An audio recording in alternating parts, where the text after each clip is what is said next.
Hello champions. तो स्वागत है आप सभी का ओनली सिलेक्शन वर्ड में। और आज हम बात करेंगे एएलसी और एलईओ यानी असिस्टेंट लेबर कमिश्नर और लेबर एनफोर्समेंट ऑफिसर का जो एग्जाम है दोनों का 20 अगस्त को। ठीक है, यहाँ पे एपीएफसी और यू की तरह अलग अलग एग्जाम नहीं है, सेम एग्जाम है जिससे एएलसी और एलईओ लिए जाएंगे। कब है? 20 अगस्त को। इस एग्जाम का जो सबसे मेजर पोर्शन है जिसके 3 टुकड़े हैं, ठीक है, जिसमें लेबर लॉ आता है, आईआर आता है, साथ में ट्रेड यूनियन मूवमेंट की हिस्ट्री आती है, और पॉलिटी यानी पॉलिटी को भी आपको लेबर के तरीके से देखना है। तो यहाँ पे 3 पार्ट बनते हैं। ठीक है, पहला लेबर लॉ और आईआर जो हमने एपीएफसी के लिए पढ़ा, उसके बाद में ट्रेड यूनियन मूवमेंट यानी ट्रेड यूनियन मूवमेंट की हिस्ट्री, और पॉलिटी को भी यहाँ पे हटा दिया गया। पॉलिटी को भी आपको देखना है लेबर के नजरिए से। तो ये सबसे बड़ा मेजर पोर्शन है इस एग्जाम का। लगभग 50% से ऊपर, लगभग 70 से प्लस ही क्वेश्चन रहेंगे। यहाँ से लगभग 70 के आसपास क्वेश्चन या उससे ज्यादा ही रह सकते हैं। इतना बड़ा पोर्शन है 120 में से। ठीक है, तो इसको किस तरीके से स्टडी करना है, इसमें क्या इंपॉर्टेंट है, क्या आता है, क्या पढ़ना है, कहाँ से पढ़ना है, कैसे पढ़ना है, ये सारी बातें हम करेंगे। तो इसको ध्यान से देखिएगा पूरे वीडियो को। साथ में इंपॉर्टेंट चीजें क्या हैं ध्यान में रखने वाली और किस तरीके से इसको पढ़ना चाहिए, शुरुआत करते हैं। सबसे पहले इसके 3 टुकड़े होते हैं, एक लेबर लॉ और आईआर, दूसरा ट्रेड यूनियन मूवमेंट और तीसरा पॉलिटी। सबसे पहले हम शुरुआत करते हैं पॉलिटी वाले टुकड़े से। तो constitutional provisions relating to labour. Constitutional provisions जो है वो रिलेटिंग टू लेबर वाले कौन से हैं? Labour a subject falls in concurrent list. तो देखिए, ध्यान रखिए, यूपीएससी एक शब्द लिख देती है, उस पर पूरा ब्रह्मांड घुमा देती है। यहाँ पे उसने इतना डिटेल्ड आपको सिलेबस दिया है, तो सोचिए क्या होने वाला है, कितने डीप क्वेश्चन आ सकते हैं। ठीक है, तो यहाँ पे कंकरेंट लिस्ट का जिक्र है कि कंकरेंट लिस्ट में आता है लेबर, इसीलिए दोनों इस पर नियम बना सकते हैं, स्टेट भी और सेंट्रल भी। ठीक है, तो यानी आपको लिस्ट को अच्छी तरह से करना है, कौन सी चीज किसके दायरे में आती है, कौन उस पर बना सकता है, कब किसने बनाया था, वो सारी चीजें। इसके बाद फंडामेंटल राइट्स को भी आपको वर्कर एम्प्लॉय के तरीके से पढ़ना है, और डीपीएसपी को भी। स्टेट्स ऑब्लिगेशन, यहाँ पे स्टेट कौन है डीपीएसपी और फंडामेंटल राइट में? स्टेट में यहाँ पे नेशनल गवर्नमेंट आती है, स्टेट गवर्नमेंट आती है, पीएसयूज आते हैं, गवर्नमेंट की सब्सिडी जितनी भी है गवर्नमेंट के अंडर या फिर पीएसयू, सारी कंपनीज आती हैं। ठीक है, तो states obligation under the DPSP of the state policy to enact laws for welfare of worker and to provide social security to worker. ठीक है, सोशल सिक्योरिटी प्रोवाइड करने के लिए या फिर अधिकार देने के लिए, वेलफेयर के लिए वर्कर्स को, जो भी डीपीएसपीज हैं, with special obligation to protect and promote rights of working women and children. इतना स्पेसिफिक लिख देना यूपीएससी का, इसका मतलब आप समझते हैं डेफिनेटली क्वेश्चन आने वाला है, डीप क्वेश्चन आने वाला है। ठीक है, तो यहाँ पे 3 चीजें आपको स्पेसिफाई की, एक फंडामेंटल राइट, एक डीपीएसपी और एक लिस्ट। ये आप पढ़ते पहले भी थे, लेकिन अब आपको लेबर के तरीके से पढ़ना है, क्योंकि यहाँ पे पेपर है एएलसी का और यहाँ पे लेबर सबसे इंपॉर्टेंट चीज है। तो लेबर के तरीके से आपको इस पोर्शन को कवर करना है। इसके बाद में इंडस्ट्रियल रिलेशन, तो इसका पहला टुकड़ा हो जाता है पॉलिटी वाला कॉन्स्टिट्यूशनल प्रोविजंस। ठीक है, इसमें आपको इन तीनों चीजों को पढ़ना है, बाकी चीजों को भी पढ़ना है, लेकिन सब चीजों को पढ़ना है लेबर के रेस्पेक्ट में। ठीक है, इसके बाद हम बात करते हैं इसके दूसरे टुकड़े की, जिसमें आता है लेबर लॉज। लेबर लॉज कौन कौन से? Industrial relation. ध्यान रखिए, यहाँ पे कोड नहीं लिखा गया है, इसका मतलब कोड अलग से आपको दिए गए हैं, पहली बार किसी यूपीएससी के एग्जाम के सिलेबस में शामिल है कोड, और उनको अलग से दिया गया है। यानी ये जो बात हो रही है एक्ट की हो रही है। Trade union act 1926, industrial employment standing orders act 1946 और इंडस्ट्रियल डिस्प्यूट एक्ट 1947। ये तीनों हम पहले ही पढ़ा चुके हैं अपने एपीएससी वाले में, और हम पढ़ाते हैं गजट से। ठीक है, यानी जब मैं पढ़ाता हूँ तो मैं गजट से पढ़ाता हूँ।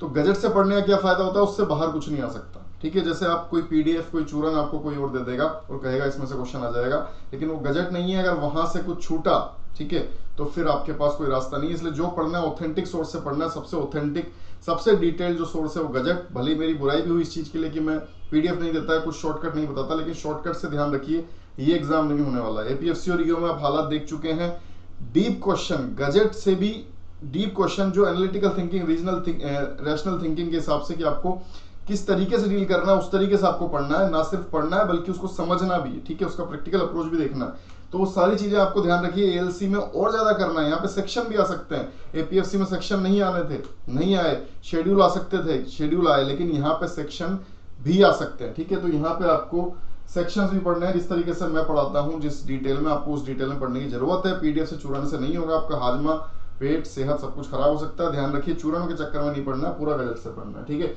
इसके बाद हम बात करते हैं सोशल सिक्योरिटी रिलेटेड जो एक्ट्स हैं। इसमें से हम पढ़ चुके हैं ईएसआईसी और ग्रेचुइटी और मैटरनिटी बेनिफिट, और एम्प्लॉय कंपनसेशन और सोशल सिक्योरिटी अनऑर्गेनाइज्ड वर्कर की हमको पढ़ने हैं। ठीक है, साथ में पढ़े हमने हैं, लेकिन एपीएफसी के तरीके से, यानी उसमें सेक्शन नहीं पढ़े, तो सेक्शन वाइज भी हम पूरे सारे फिर से पढ़ेंगे।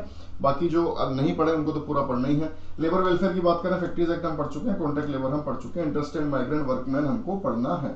ठीक है, तो ये सारे आपको डिटेल में पढ़ने, इसमें कोई सा भी छोड़ने की मत सोचना। ठीक है, एपीएफसी में आप हालात देख चुके हो, यूपीएससी किस खूंखार रूप में आप देख चुके हो, अगर अब भी बचने का रास्ता ढूंढोगे तो बच नहीं पाओगे। ठीक है, तो ध्यान रखिए, special legislation relating to building and other construction work, तो building and other construction worker के लिए ये है, ये हमको पढ़ना है। और एक और है वेलफेयर सेल्स का। अब ये मत सोचना कि मैं छोड़ दूंगा, इतना डिटेल सिलेबस देने के बाद में कुछ छोड़ने वाला यहाँ पे नहीं है। ठीक है, इसके बाद हम बात करते हैं वेजेस एंड बोनस की। सारे ही पढ़ने हैं, डिटेल में पढ़ने हैं, डीप में पढ़ने हैं और सेक्शन के साथ पढ़ने हैं। वेजेस एंड बोनस ये सारे हम पढ़ चुके हैं, इसमें इक्वल रेम्यूनरेशन भी आता था जो नहीं है अब। ठीक है, इसके बाद में न्यू फॉर लेबर कोड्स अलग से दिए गए हैं, wages code, industrial relation code, social security और इंडस्ट्रियल सेफ्टी एंड हेल्थ, जिसको ओएसएच के नाम से, ऑक्यूपेशनल सेफ्टी एंड हेल्थ के नाम से पहले जाना जाता था। तो ये चारों आपको अलग से पढ़ने हैं, डिटेल में पढ़ने हैं। फिर से वही बात है, जो इनके अंदर है वो भी आएंगे, इनमें जो अलग बात है वो भी आएगी, सब कुछ आपको डिटेल से पढ़ना है, पूरा आएगा। तो यहाँ पे इसका दूसरा टुकड़ा कवर होता है। पहला टुकड़ा हम पॉलिटी की बात कर चुके हैं, दूसरा टुकड़ा यहाँ पे कवर होता है। इसके बाद बात करते हैं तीसरे टुकड़े की, ट्रेड यूनियन मूवमेंट। तीसरे टुकड़े में वो सब आएगा जो हम आईआर में पढ़ते हैं। साथ में क्या आएगी, हिस्ट्री।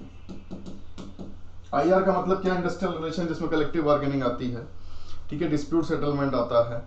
ठीक है, ट्रेड यूनियन आता है, ट्रेड यूनियन कैसे बनती है, कब इसके मूवमेंट की शुरुआत हुई, तो उसकी पूरी हिस्ट्री देखिए, ट्रेड यूनियन मूवमेंट लिखा हुआ है।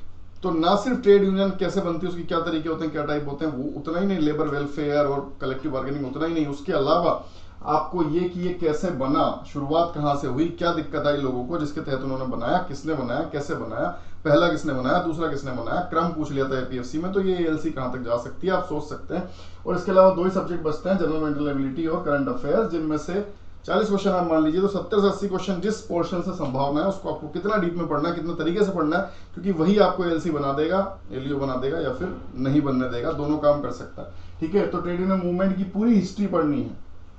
ठीक है, अगर आपको नहीं सोर्स मिले तो फिर हमारे पास तो है। ठीक है, तो सब कुछ यहाँ पे पढ़ना है, कुछ भी छोड़ने वाला नहीं है। टेलीग्राम, यूट्यूब ऐप, तीनों जगह कनेक्ट होके आपको जो भी प्रॉब्लम आती है आप पूछ सकते हैं। ठीक है, हम सॉल्यूशन देने के लिए बैठे हैं, यही काम है OSW का। और क्योंकि सिलेक्शन आपको चाहिए, सिलेक्शन हमको चाहिए, और सिलेक्शन का मतलब ओनली सिलेक्शन है, इसलिए जुड़े रहिए। जो भी दिक्कत आएगी, और फिर भी अगर आपसे सॉल्व नहीं होती है, प्रॉब्लम आ रही है, या डिटेल्ड डिस्कस सीरियस स्टडी आप करना चाहते हैं, सीरियस शब्द का प्रयोग मैं इसलिए कर रहा हूं क्योंकि सिर्फ पेपर देके आ जाना तो बात अलग है। देखिए, यहाँ पे डिप्लोमा मांग लेते हैं तो संख्या वैसे ही कम हो जाती है। अब इसमें अगर आप, पोस्ट भी कम है, सीरियस हो जाएंगे, थोड़ा सा हो सकता है आपका निकल जाए, तो सीरियस रहना है। और सीरियस रहने के लिए सारी चीजें अवेलेबल है, मतलब जितना आप पढ़ना चाहें उतना अवेलेबल है बैच में। तो जो भी दिक्कत है आप सोल्व कर सकते हैं ऐप पे, टेलीग्राम पे, यूट्यूब पे जुड़े रहिए। सिलेक्शन ही आपको और हमें चाहिए, और सिलेक्शन का मतलब ओनली सिलेक्शन। ठीक है, तो ये सब जो भी दिक्कत है उसको सॉल्व करते रहिए, मिलते रहेंगे आपसे। ठीक है, जो भी दिक्कत आएगी उसको सॉल्व करते रहेंगे तीनों ही जगह पे। और जुड़े रहने के लिए आप सभी का बहुत बहुत धन्यवाद। जुड़े रहिए, क्योंकि इस साल हम एक सिलेक्शन लेके निकल लेंगे। ठीक है, till then goodbye, take care, जय हिंद।